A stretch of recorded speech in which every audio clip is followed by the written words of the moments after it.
I don't want to be strong like man who look pretty. I want to be strong like bitch that fight bears in the forest. Welcome to another episode of Bitch vs. Bear with your hosts Amber, Me. and me, Sydney. Woohoo! Co-owners of Shield Maiden Training Co. This is a show where we bitch, laugh, and chat about all things fitness and wellness related to women in the LGBTQIA plus community. Sure is. Sure is. Here we are. Episode 67. First episode of February That's crazy. 2024. I'm still in 2020. I don't I haven't understand. even left 2019. Like, I don't understand how we're in 2024. I feel like Doctor Who. Right? Oh, Where's my TARDIS? okay. Anyways. All right. So we are kicking off this month talking about diet culture and disordered eating. Yeah. I know, right? Big topics. So we're gonna scratch the surface. Like a back scratcher. Except less pleasant. Sure. Because diet culture sucks. Diet culture does suck. And it seems to be everywhere. It is. Yeah. It seems to have a stronghold in the media and on our daily lives, whether we recognize and notice it or not. Uh-oh. Here we go. Here we go. Buckle up. Buckle up. So while it may seem like there's been an emergence in diet trends for the last decade, likely due to our constant connection to marketing, social media, all the things, diet trends have been around for so much longer. For instance, the Atkins diet has been around since the 1970s.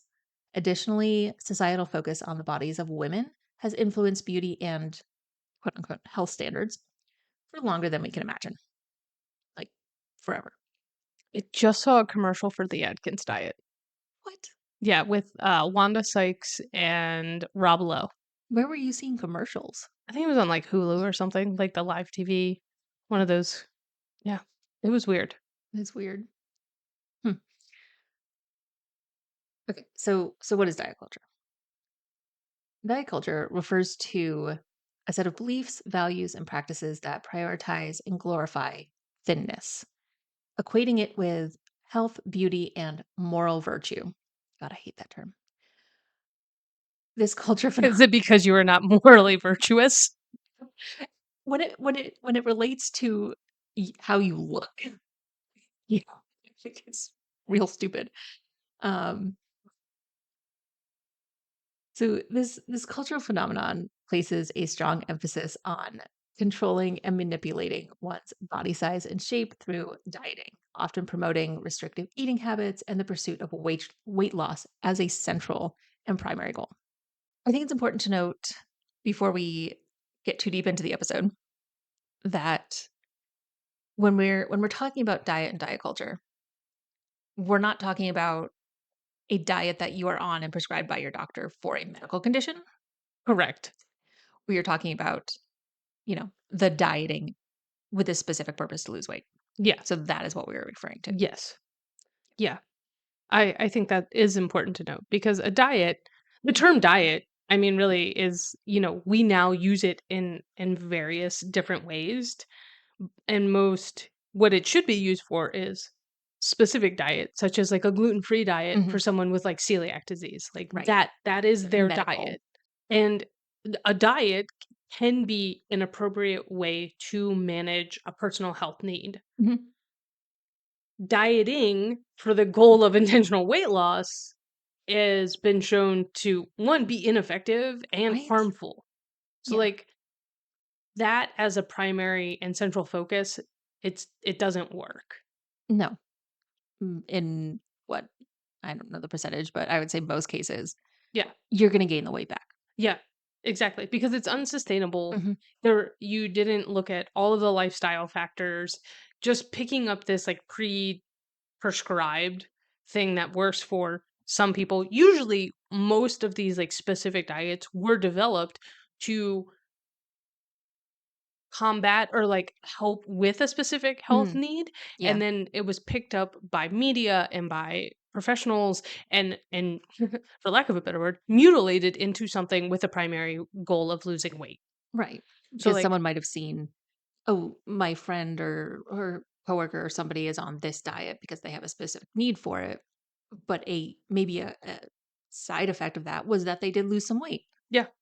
So, oh, that must be The next what we do. the next thing, like, keto is a great example, Hmm. right? Like keto was designed for people with epilepsy. Hmm. Right. Forget And that. it is a tool in treating folks with epilepsy. Hmm. But the diet culture grabbed a hold of it and was like, the side effect of this is you can also lose weight if you are overweight. Right. But that's not what it's designed for. So what that leads to is restrictive eating patterns, Mm. and it's that's where we get into the meat of this. Like that's what Yeah. diet culture really perpetuates is disordered eating. So like Right. let's call it what it is. Yeah. Yeah. Exactly. These diets lead to a preoccupation with food. We get very food focused and like Hmm. especially on like certain foods, and then we develop unhealthy relationships with eating because of that. Yeah. I mean, I'm very focused on food, but that's because I just like to eat, and I need to know when my next meal is coming because I get cranky. That is true. But that's a whole different issue. Okay. So I think we've probably we could probably all come up with some examples of like poor eating habits, what we might consider eating disorders, and those kinds of things. So here are some common examples of what disordered eating behaviors might look like. So first, there's what we've already mentioned, restrictive eating. This is limiting the intake of certain foods, food groups, or overall caloric intake, often with the intention of losing weight or achieving a perceived ideal body shape. There's no ideal body shape. No. Spoiler. Spoiler. Uh, there's also binge eating, consuming large amounts of food in a short period, often accompanied by a sense of loss of control during the eating episode. And then there's compulsive eating, eating in response to emotional cues rather than actual physical hunger, and continuing to eat even when physically full. Yeah. Yeah. There's some other things that are things like yo-yo dieting. I think a lot of people are probably familiar with that Mm, term. And so that's engaging in a cycle of repeat dieting, often characterized by weight loss followed by weight gain, and mm, then sometimes with fluctuations in body weight over time. So a lot of people will hop on something, see success with it, it's unsustainable, so right. they don't continue, or it's pre-described for a certain amount of time, and then they gain the weight back, and then they jump onto something else, or they jump back into that same prescribed Right. diet. So, Up and down. up and down. Yo-yo. Mhm. Then there's just this general preoccupation with food and body image. So, many people will get kind of hyper-focused on food, and just spending an excessive amount of time thinking about food, their body weight, their shape, and Mhm. evaluating their self worth based on all of those factors. It's not what you want. That is not what you want. And then just general unhealthy eating habits. Mm, So adopting like very extreme or rigid eating habits, such as skipping meals, avoiding certain food groups, or relying on specific dietary rules. Like I only drink lemon water up until 11 a.m. and then I eat a handful of almonds. Like that is not a healthy eating habit. no. Also, It none of that sounds good, just sounds sad. right? Like, meh. Okay. We love this time. This Mhm. is personal story time. This is when you get a glimpse into our chaotic, crazy minds. Sid loves this time. I love this time. Okay, Amber, Okay. think about times you have struggled with diet culture and then I share don't them. no, I'm just gonna think about them. Yep, just think about them. It's just dead air. Just turn on elevator music. Um, Yeah, I haven't really subscribed a lot to like the fad diets. I think we'll get to my issues a little later. That I've had with eating. Uh, but I do like I remember there was one specific diet that I tried in my early 20s. Um, it was the South Beach diet, and like other people that I knew had tried it and like found it successful and it worked well for them for a time. I don't remember exactly what it was, but it was unsustainable. Like I just don't have the like willpower to maintain a restrictive diet Yeah. where I'm cutting things out that I actually enjoy and want to eat. And so yeah, so I did that for a brief period. Um, but beyond that, yeah, all the usual things. The self-worth tied to body image and Yeah. the Yeah. spiraling on social media and I think I think that's like the struggle. It hasn't been like those prescribed diets that I like, and I haven't like yo-yo dieted or done yeah. any of those. But definitely the like self-worth tied to body image and Mhm. those kinds of things. It was definitely present in like high school in those times. Then it like it ebbed and flowed. Yeah. And a lot of it was when I was on the larger side, it was Mm, more tied to that, but when I was being active and just generally, like, not doing anything, diet-wise, just being more active and eating my kind of just general happy food, things mhm. that make me happy, then I didn't have a problem with it. So, like, Yeah. a lot of mine was tied into when I wasn't exercising or wasn't being as active as my body wanted me to be, then Mm, it really impacted my mental health, which then made me focus on diet culture. right. Yeah. Yeah, The whole cycle. exactly. Yes. Mhm, So, do you think there was ever a time when you had, like, disordered eating? mhm. Oh, yes. Check. Yes. Um, yeah, I think it was probably in my early through mid-20s. We've talked about this time period before on the show in various capacities, but it was a time where I was working as a school photographer and also had a second job at night and somehow still had no money. Um, or really time to like shop and get food and make food. So it was just kind of eating whatever. Um, Sometimes it was fast food. Sometimes it was a granola bar. Sometimes it was a handful of Cheez-Its for a meal. Um, yeah. You're like, "Yeah." And now as an adult, like, with your fully formed brain, you're thinking, like, when you look at photos, you're like, "There's no way I could be that look like that now because I eat food now." Right. Yeah. Like I eat like a normal human being now. There was a reason I was that size, and it was because I didn't eat food.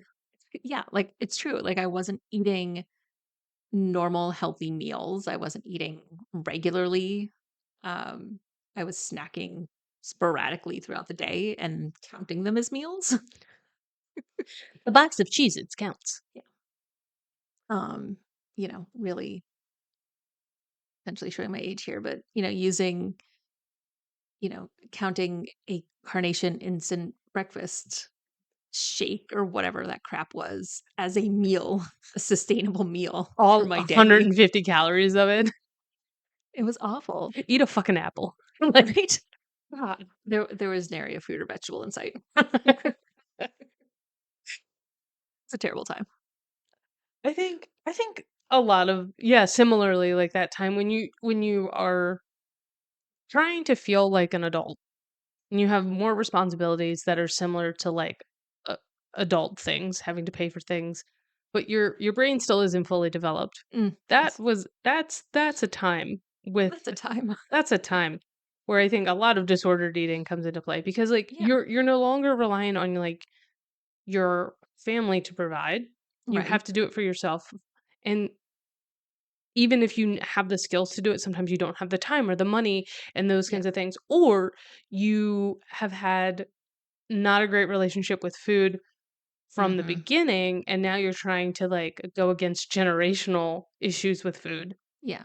And so like food, just like anything else in that kind of time in your life, is an exploratory time. Mm. It's kind of like sexuality and all the things, because like depending on how you grew up, like it could be Yeah. really, it's a really interesting time because you're figuring out what works for you. Right. So I think it's really a time where we need to be very like cognizant of people in that age range, and I don't think we support them enough when it comes to like food and No. diet, and we just are kind of like, Yeah. And I here you know go. as we were growing up, we got the lovely food pyramid. Like that was our education on what Mhm. we were supposed to be eating, which was mostly grains. Yeah. So it's Like like, "Oh, here's cereal." like Cer- this cer- is a meal. I love cereal, I but love it's cereal, not but an it's a appropriate dessert. meal. Let's call it what it is. It's a high glycemic, and then they put sugar on it. There is nothing of value in fucking cereal. Yeah. And like we had meat and protein sources growing up in a lot of our meals, but it was never talked about. Like they were never like as someone who is now a vegetarian and has been mostly vegetarian most of my life, with the exception of meat that was given to me to eat. I I didn't know that I needed to focus on protein. I Right? didn't know that there where the other sources of protein came from and what I needed to be eating to fulfill those needs Yeah. because I didn't want to buy or cook meat for myself because I don't like it. I mean, Yeah. I do like it. So. Well, yes. And so you have had to figure out how to do that Yeah, and incorporate and that how into to do your it sustainably. yeah. And so yeah, I think there's a lot of education that doesn't happen Yeah. before you are sent out of the nest to Yeah, feed yourself. definitely. Yeah. Yeah, and then it's just, I don't know. I think I have a much better relationship with food now, Mhm. and like I always come back to, I think it's really weird when people are like, "You have broccoli for breakfast?" And I'm like, "We're the only animal on the planet that has a specific breakfast food." That is It's true. weird. Like, just Eat what you want. eat what you want. It doesn't matter. If you want salmon for breakfast, hey, great source of Mm, protein. Bagels and lox. You really got something there. You got yum. your carb, you got your fat with the cream cheese, and then Mm. you got, if as long as you have enough salmon, just like one little slice is not gonna cut it. But Well, like there's it's we don't need to just eat cereal or oats. yeah. Oats are a great accompaniment to when you have a protein source and a fat source. Fair. Just for anybody out there. Mhm, mhm. I don't want to get DM'd like you're shitting on oats. No, oats are great, Yeah. but We love carbs. they can't be the only thing. You will not feel full into the rest of your day. Right? Like I know, so I have my very standard breakfast. I have eggs and toast every morning. It's- That's what I enjoy. And I very much notice the mornings where like I have run out of eggs or something and I just have like toast and jam or some other substitute. It is not enough. Yeah. I am like immediately hungry again. Yeah. Yeah. So It's interesting. I, it's yeah, it is. It's crazy. Okay, so diet culture yeah. It, is what it's we say silly. to that. Hmm. And disordered eating is very relevant. It happens to many of us. Hmm. If depending on where you are and what stage of your life, you may not know that you practice some disordered eating. We would Hmm. encourage you to maybe take some time to evaluate that. Hmm. Um, we also want you to realize that disordered eating exists on a spectrum. Like, I think Yeah. people hear disordered eating and they're like, I'm not anorexic. I am not bulimic. And it's like, no, you might not be. It's a spectrum. Hmm. You can still have disordered eating patterns and behaviors and not be to that Have level, an official diagnosis of have an eating disorder. official diagnosis. Mhm. So just be aware of those things. Yeah. Take some time to reflect. Yeah. And remember that if you leave it unaddressed, disordered eating patterns can and often do progress into more serious eating disorders. Mhm. So even if you are like, I'm 60 years old and I don't have any disordered eating, that doesn't, that might not be true. Just because it hasn't developed doesn't mean that you don't have disordered eating. So, time to look at the whole picture, Mhm, mhm. whole puzzle. And as always, if you or someone you know is struggling with disordered eating behaviors, it is advisable to seek support from healthcare professionals. Not us. We're not healthcare professionals.